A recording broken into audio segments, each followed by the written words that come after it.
नमस्ते बच्चों रिंकू हिंदी एकेडमी में आप लोगों का हार्दिक अभिनंदन है।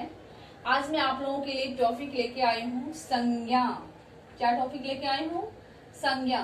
मैं संज्ञा के बारे में आप लोगों को बहुत ही सरल तरीके से समझाने वाली हूँ। संज्ञा तथा उसके भेद को बहुत ही इजी तरीके से समझाने वाली हूँ। अगर वीडियो समझ में आए, पसंद आए तो वीडियो को लाइक कर देना और चैनल को सब्सक्राइब कर देना, दिल खोल के सब्सक्राइब कर देना। समझ गए बच्चों? तो बच्चों यहाँ पे संज्ञा जो है, संज्ञा किसे कहते हैं, हम आपको ये समझाने जा रहे हैं कि संज्ञा किसे कहते हैं, है ना। तो मैं उदाहरण के साथ आप लोगों को समझा रही हूँ। यहाँ पे क्या दिख रहा है आपको? ये है क्या? पेन, है ना। पेन, पेन क्या हो गया? वस्तु, है ना। यहाँ पे पेन जो है एक वस्तु हो गया। दूसरे नंबर पे है राम, तीसरे नंबर पे है आगरा और चौथे नंबर पे है भूख। तो जैसा कि मैंने आपको ऊपर से नीचे तक 4 शब्द बनाकर दिखाए हैं ना। पहला शब्द बताया है पेन, दूसरा शब्द है राम, है ना, तीसरा शब्द आगरा और चौथा शब्द है भूख। तो ये चारों शब्द जो है, इन चारों शब्दों में किसकी समानता है? कॉमन क्या है इन चारों शब्दों में? आप लोगों को शायद पता नहीं हो, मैं आपको बता रही हूँ। ये चारों शब्द जो है पेन, राम, आगरा, भूख, इन चारों शब्दों में सिर्फ और सिर्फ नाम की समानता है। किसकी समानता है? नाम की। इन चारों शब्दों में सिर्फ नाम की समानता है। समझ गए? है ना। जैसे पेन, पेन हो गया एक वस्तु का नाम, है ना। दिख रहा है, मैंने यहाँ पे लिखा हुआ है पेन हो गया एक वस्तु का नाम और राम हो गया एक व्यक्ति का नाम, है ना। अब तीसरे नंबर पे आगरा है, आगरा हो गया एक स्थान का नाम और चौथे नंबर पे है भूख, तो भूख हो गया भाव का नाम। समझ गए? तो इस प्रकार हम कह सकते हैं कि नाम को ही संज्ञा कहते हैं। किसे कहते हैं संज्ञा? नाम को ही संज्ञा कहते हैं। बच्चों, दुनिया में जितनी भी वस्तुएं होती है, A to Z जितनी भी वस्तुएं होती हैं, जितने भी प्राणी मात्र होते हैं, मनुष्य होते हैं, कुछ भी सजीव निर्जीव, प्राणीवाचक अप्राणीवाचक, जितने भी A to Z वस्तु हैं, वो सारे के सारे क्या हैं? संज्ञा। आपको पता है कि दुनिया में जितनी भी वस्तुएं हैं उनका कुछ न कुछ नाम अवश्य होता है ना। जितनी भी वस्तुएं हैं दुनिया में, इस संसार में कुछ न कुछ नाम अवश्य होता है और जो नाम होता है उसी को संज्ञा कहते हैं। समझ गए? तो जैसे कि मैंने यहाँ पे आप लोगों को उदाहरण दिया है, तो इस हिसाब से संज्ञा की परिभाषा है किसी वस्तु, व्यक्ति, स्थान, भाव के नाम को संज्ञा कहते हैं। समझ गए ना। जैसे महात्मा गांधी, लाल किला, रामायण। तो बच्चों यहाँ पे महात्मा गांधी है क्या? व्यक्ति। लाल किला क्या हो गया? स्थान। और रामायण क्या हो गया? रामायण हो गया एक ग्रंथ, जो कि एक पुस्तक है ना। तो यहाँ पे व्यक्ति, वस्तु, स्थान हो गया ना तीनों, और तीनों के अपने अपने नाम अलग हैं, है ना। तो ये तीनों चीजें जो है वो क्या है? वो संज्ञा है। समझ गए? अगर आपसे कोई पूछे कि संज्ञा किसे कहते हैं, तो आप यही डेफिनेशन दोगे, यही परिभाषा बोलोगे, किसी वस्तु, व्यक्ति, स्थान, भाव के नाम को संज्ञा कहते हैं। नहीं तो आप ऐसे भी बोल सकते हो कि नाम को ही संज्ञा कहते हैं, है ना। जैसा कि मैंने आपको ऊपर में समझाया है, नाम को ही संज्ञा कहते हैं। मैंने आपको बताया है कि दुनिया में जितनी भी वस्तुएं हैं, जितने भी प्राणी हैं, कुछ न कुछ उसका नाम अवश्य होता है और जो नाम होता है वही संज्ञा होता है। समझ गए? जो नाम होता है वही संज्ञा होता है, चाहे कुत्ता हो, बिल्ली हो, चिड़िया हो, पक्षी हो, मनुष्य हो, भगवान का नाम हो, राम हो, कृष्ण हो, पेन हो, बुक हो, कुछ भी हो, A to Z जो नाम है किसी वस्तु का, वो क्या है? संज्ञा है। तो मुझे उम्मीद है संज्ञा आप लोगों को प्रॉपर समझ में आ रहा होगा, है ना। अब संज्ञा के मूलतः 3 भेद हैं। कितने भेद हैं? 3 भेद हैं। संज्ञा के मूलतः 3 भेद होते हैं। पहला भेद होता है व्यक्तिवाचक संज्ञा। पहला भेद क्या है? व्यक्तिवाचक संज्ञा। यहाँ पे है व्यक्तिवाचक संज्ञा। तो जो संज्ञा शब्द किसी व्यक्ति, वस्तु, स्थान का विशेष रूप से बोध कराता है उसे हम व्यक्तिवाचक संज्ञा कहते हैं। किसे कहते हैं व्यक्तिवाचक संज्ञा? जो संज्ञा शब्द किसी विशेष वस्तु, व्यक्ति, स्थान का बोध कराता है उसे हम व्यक्तिवाचक संज्ञा कहते हैं। जैसे यहाँ पे हो गया जवाहरलाल नेहरू, लाल पुस्तक, मुंबई। तो बच्चों यहाँ पे मैं आपको क्लियर कर देना चाहती हूँ कि व्यक्तिवाचक संज्ञा इसका नाम क्यों है। यहाँ पे पंडित जवाहरलाल नेहरू व्यक्तिवाचक संज्ञा क्यों है? लाल पुस्तक जो है व्यक्तिवाचक संज्ञा क्यों है? मुंबई जो है वो व्यक्तिवाचक संज्ञा क्यों है? तो यहाँ पे मैं आपको बता दे रही हूँ। यहाँ पे जवाहरलाल नेहरू जो है व्यक्ति विशेष है ना। दुनिया में बहुत सारे व्यक्ति है ना, लेकिन यहाँ पर हम सिर्फ और सिर्फ जवाहरलाल नेहरू के बारे में बात कर रहे हैं। समझ गए ना? जवाहरलाल नेहरू के बारे में बात कर रहे हैं, इसलिए ये यहाँ पे व्यक्ति विशेष हैं। जो हमारे देश के प्रथम प्रधानमंत्री थे, स्वतंत्र भारत के प्रथम प्रधानमंत्री कौन थे? पंडित जवाहरलाल नेहरू। दूसरे नंबर पे है लाल पुस्तक। बच्चों पुस्तक तो बहुत सारे हैं दुनिया में, है ना। बहुत सारे पुस्तक आप पढ़ते हो, आपके बहुत सारे कोर्स हैं जो आप पढ़ते हो, है ना। लेकिन लाल पुस्तक, यहाँ पे लाल पुस्तक के बारे में बात किया जा रहा है जिसका कलर जो है लाल है ना।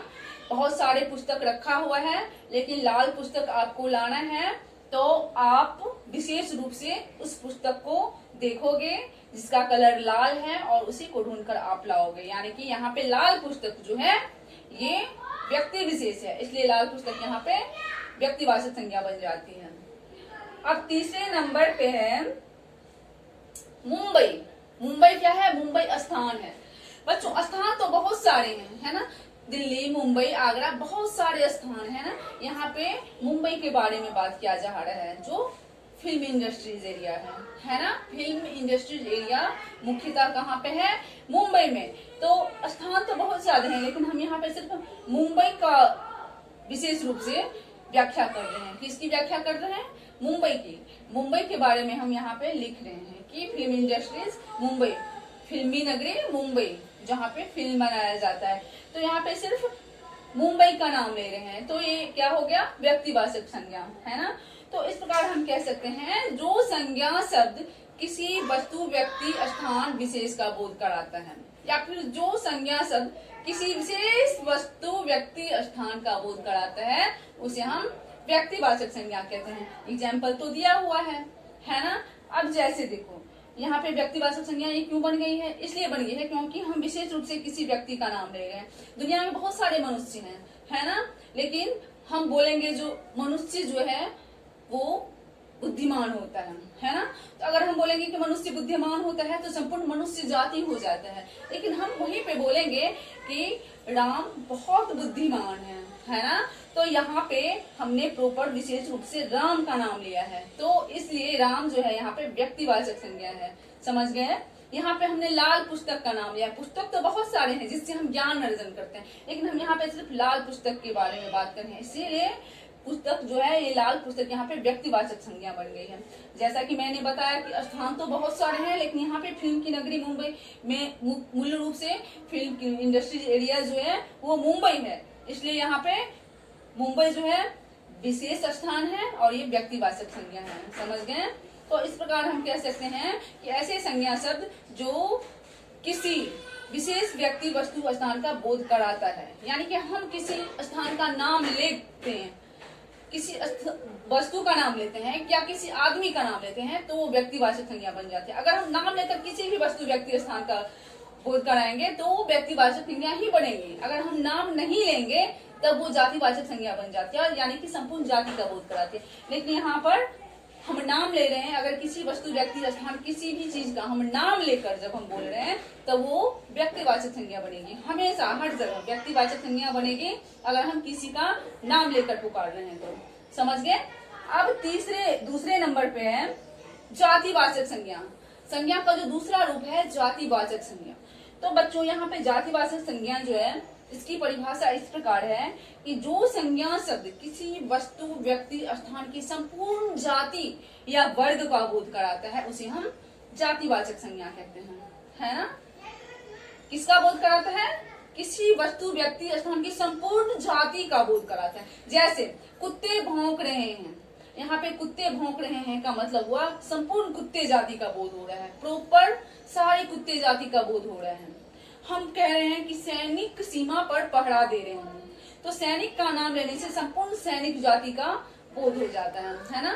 शिक्षक कक्षा में पढ़ाते हैं, या फिर अध्यापक जो है वो स्कूल आते हैं, अध्यापक का नाम लेने से संपूर्ण अध्यापक जाति का बोध हो जाता है ना, हो जाता है ना। तो इस प्रकार हम किसी का नाम नहीं ले रहे हैं, यहाँ पे प्रॉपर उनकी जो बिरादरी है, जो उनकी जाति है उसका नाम ले रहे हैं, है ना। मनुष्य बुद्धिमान होता है, क्या हो गया? मनुष्य यानी कि संपूर्ण मनुष्य जाति का। यहाँ पे मैंने आपको समझाया था व्यक्तिवाचक संज्ञा के बारे में कि राम बुद्धिमान है। एक व्यक्ति का, किसी का हम नाम ले रहे हैं तो व्यक्तिवाचक संज्ञा है, लेकिन जब हम किसी का नाम नहीं ले रहे हैं, उसकी जाति का यानी कि उसकी बिरादरी का नाम ले रहे हैं, राम भी एक मनुष्य है ना, लेकिन यहाँ पे हमने राम का नाम लिया है इसलिए वो व्यक्तिवाचक संज्ञा है। व्यक्तिवाचक संज्ञा में जो हमने आपको समझाया, लेकिन यहाँ पे जातिवाचक संज्ञा में मनुष्य बुद्धिमान प्राणी है, तो मनुष्य का नाम लेने से हमने उसकी पूरी बिरादरी का नाम लिया है जो सच है। मनुष्य क्या होता है? बुद्धिमान होता है, तो मनुष्य यहाँ पे क्या है? जातिवाचक संज्ञा। समझ गए? आगे एग्जाम्पल है जैसे सैनिक, मैंने आपको बताया सैनिक का नाम लेने से संपूर्ण सैनिक जाति का बोध हो जाता है। विद्यालय, विद्यालय का नाम लेने से संपूर्ण विद्यालय का बोध हो जाता है, जहाँ पे बच्चे पढ़ते हैं। यहाँ पे है नदी, नदी का नाम लेने से संपूर्ण नदी जाति का बोध हो जाता है। अगर मैं यहाँ पे बोलती गंगा नदी बहुत पवित्र होती है ना, तो नदी तो गंगा भी है, लेकिन अगर मैं नाम ले लेती तो ये व्यक्तिवाचक संज्ञा बन जाती, लेकिन यहाँ पे मैं नाम नहीं ले रही हूँ, यानी कि नदी जाति का बोध करा रही हूँ। नदी का मतलब संपूर्ण वर्ग, यानी कि नदी की जो संपूर्ण जाति है मैं उस सारे का नाम ले, सारे का बोध करा रही हूँ। तो इस प्रकार जो संज्ञा शब्द किसी वस्तु, व्यक्ति, स्थान की संपूर्ण जाति या संपूर्ण वर्ग का बोध कराता है वो क्या हो जाता है? जातिवाचक संज्ञा। समझ बच्चों, तीसरे नंबर पे है भाववाचक संज्ञा। समझ गए? भाववाचक संज्ञा का मतलब होता है जो संज्ञा शब्द किसी वस्तु, व्यक्ति, स्थान के भाव को बताता है। समझ गए? किसको बताता है? भाव को, उसे हम भाववाचक संज्ञा कहते हैं। जो संज्ञा शब्द किसी वस्तु, व्यक्ति, स्थान के भाव को बताता है, उसके गुण, दोष, अवस्था को बताता है, उसे हम क्या कहते हैं? भाववाचक संज्ञा। समझ गए? जैसे भूख, भूख क्या हो गया? भाववाचक संज्ञा। यहाँ पे भूख हमने लिखा है, भूख।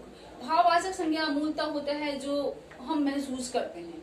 भाववाचक संज्ञा, हम अगर किसी चीज को महसूस करते हैं वो हो जाता है भाववाचक संज्ञा। जैसे कि आपको भूख लगी है, आपको प्यास लगी है, या आपको तकलीफ हो रही है ना, तो उस चीज को आप क्या करते हो? महसूस करते हो। वो प्रत्यक्ष रूप से दिखाई नहीं देता, आपको किसी को नहीं दिखाई देता है, आपके अंदर की चीजें हैं जिसको आप महसूस करते हो। आपको भूख लगी है तो आप क्या करते हो? महसूस करते हो कि मुझे भूख लगी है। प्यास लगी है तो आप उसको महसूस करते हो कि मुझे पानी पीना चाहिए, है ना। कहीं आपको चोट लग जाती है तो आपको तकलीफ होती है, दर्द होता है, तो आप इन चीजों को क्या करते हो? महसूस करते हो, है ना। वो दिखता नहीं है, आप खुद महसूस करते हो कि मुझे तकलीफ हो रही है, चोट लग गई है ना। तो ऐसी संज्ञा जो होती है वो भाववाचक संज्ञा होती है। अब दूसरे नंबर पे ईमानदारी। ईमानदारी क्या हो जाता है? गुण। किसी के अंदर ईमानदारी है, अगर कोई अच्छा इंसान है तो आप इसको महसूस करते हो कि वो आदमी जो है बहुत ईमानदार है ना। आप महसूस करते हो, वो दिखता नहीं है। ईमानदार जो होता है प्रत्यक्ष खड़ा नहीं होता। ईमानदारी जो होती है जो इंसान के अंदर की चीजें होती है, समझ गए, जिसको हम फील करते हैं, हम महसूस करते हैं, समझ गए। तो इस तरीके की जो भाव प्रधान बातें होती है वो भाववाचक संज्ञा कहलाती है। अब तीसरे नंबर पे हमने आपको बताया है बुढ़ापा। मान लो बुढ़ापा, कोई इंसान, कोई व्यक्ति बहुत ज्यादा उम्र का हो जाता है, वो सही तरीके से अपना काम नहीं कर पाता या उन्हें तकलीफ होती है, तो हम खुद महसूस करते हैं कि अब इन पे बुढ़ापा आ गया है, अब ये बूढ़े हो गए। तो बुढ़ापा जो है वो क्या है? मनुष्य की अवस्था है। तो जैसा कि मैंने आपको समझाया है, भाववाचक संज्ञा में परिभाषा बताया है कि जो संज्ञा शब्द किसी वस्तु, व्यक्ति, स्थान के गुण, दोष, अवस्था, भाव आदि को बताता है, उसे हम भाववाचक संज्ञा कहते हैं। तो बच्चों, भाववाचक संज्ञा के ऐसे बहुत सारे उदाहरण हैं, है ना। भूख, प्यास, बुढ़ापा के अतिरिक्त और भी बहुत सारे ऐसे उदाहरण हैं। जैसे सुंदरता, ये भी भाववाचक संज्ञा है। सुंदरता जिसको हम महसूस करते हैं, है ना, ये भी क्या है, भाववाचक संज्ञा। काला, वह काला आदमी है, वह मोटा आदमी है, वो तगड़ा है, वो तगड़ापन है उसमें, वो क्या है, भाववाचक संज्ञा जिसको हम महसूस करते हैं। वो बहुत शक्तिशाली है ना, वो शक्तिशाली है, उसकी जो शक्ति है उसको हम महसूस करते हैं, वो शक्तिशाली आदमी है ना। तो जिसको हम महसूस करते हैं वो क्या होता है, भाववाचक संज्ञा। समझ गए। तो ये तीनों संज्ञा के भेद मैंने आपको बता दिया है। लेकिन बच्चों, कुछ विद्वानों ने संज्ञा के दो भेद को और माना है। समझ गए। तो वो दो भेद में से पहला भेद है द्रव्यवाचक संज्ञा और दूसरा है समुदायवाचक संज्ञा। बच्चों, यहाँ पे मैं द्रव्यवाचक संज्ञा आप लोगों को बता रही हूँ। द्रव्यवाचक संज्ञा, जो संज्ञा शब्द किसी द्रव्य या पदार्थ का बोध करवाती है, उसे हम द्रव्यवाचक संज्ञा कहते हैं। समझ गए। द्रव्य यानी कि और या पदार्थ यानी कुछ वजनदार चीजें, जैसे सोना, चांदी, क्या है, सोना, चांदी द्रव्यवाचक संज्ञा है। सोना, चांदी, दूध, पेट्रोल, है ना। यहाँ पे हमने 4 शब्द दिए हैं, ये क्या है, द्रव्यवाचक संज्ञा। सोना, चांदी, सोना और चांदी क्या होती है, इसमें वजन होती है, वजनदार चीजें हैं, है ना, ये वजनदार पदार्थ है, इसलिए ये द्रव्यवाचक संज्ञा है। उसके बाद है दूध, पेट्रोल। दूध, पेट्रोल जो है ये तरल पदार्थ है एक तरीके से, है ना। तो तरल पदार्थ जो होती है इसको भी हम द्रव्यवाचक संज्ञा कहते हैं। इसके और भी ज्यादा उदाहरण आप दे सकते हो, जैसे कि मिट्टी का तेल, केरोसिन, आंसू जो होती है वो भी द्रव्यवाचक संज्ञा है। समझ गए। तो इस तरीके की जो चीजें होती है उसे हम द्रव्यवाचक संज्ञा करते हैं। अब 5वें नंबर पे विद्वानों ने जो माना है दो भेद, उसका दूसरा नंबर का जो है समूहवाचक या समुदायवाचक संज्ञा। क्या नाम है, समूहवाचक या समुदायवाचक संज्ञा। बच्चों, जो संज्ञा शब्द किसी वर्ग, समूह या समुदाय का बोध कराता है ना। जो संज्ञा शब्द किसी वस्तु, व्यक्ति या स्थान के समूह, वर्ग या समुदाय का बोध करवाता है उसे हम क्या कहते हैं, समूहवाचक संज्ञा या समुदायवाचक संज्ञा कहते हैं। समझ गए। जैसे कक्षा, परिवार, भीड़ आदि। कक्षा का नाम लेने से हमें खुद ब खुद पता चल जाता है कि कक्षा में बहुत सारे बच्चों का समूह होता है जो एक साथ बैठकर पढ़ाई करते हैं। समझ गए। तो कक्षा क्या है, समुदायवाचक संज्ञा है। भीड़ का मतलब हमें ऑटोमेटिक पता चल जाता है, भीड़ का बहुत सारे लोग एकत्र होते हैं, है ना। जैसे कहीं भाषण होता है या कुछ इस तरीके का मेला लगता है, कुछ इस तरीके का होता है, तो क्या होता है, बहुत सारे लोगों का भीड़ एकत्रित हो जाता है। तो भीड़ क्या है, समुदायवाचक, जहाँ से बहुत से लोगों का समूह एकत्र हो जाता है उसे हम क्या कहते हैं, समुदायवाचक संज्ञा। अब है परिवार भी समुदायवाचक संज्ञा है। जैसे कि आपको पता है परिवार में एक से ज्यादा सदस्य होते हैं, है ना, होते हैं ना, एक से ज्यादा सदस्य होते हैं। जैसे मम्मी पापा, भाई बहन, चाचा चाची, दादा दादी, बहुत सारे लोग होते हैं, है ना। तो एक से ज्यादा लोगों का जो समूह होते हैं उसे हम क्या कहते हैं, समुदायवाचक संज्ञा। तो बच्चों, मुझे उम्मीद है मैंने आप लोगों को समझाया है, ये आप लोगों ने बहुत ही सरल तरीके से समझा होगा। अगर वीडियो पसंद आया हो तो वीडियो को लाइक कर देना, चैनल को सब्सक्राइब करना बिल्कुल मत भूलना, दिल खोल कर चैनल को सब्सक्राइब करना, ताकि मैं और भी सरल से सरल तरीके से आप लोगों के सामने वीडियो लेकर आ सकूं। तब तक के लिए गुड बाय।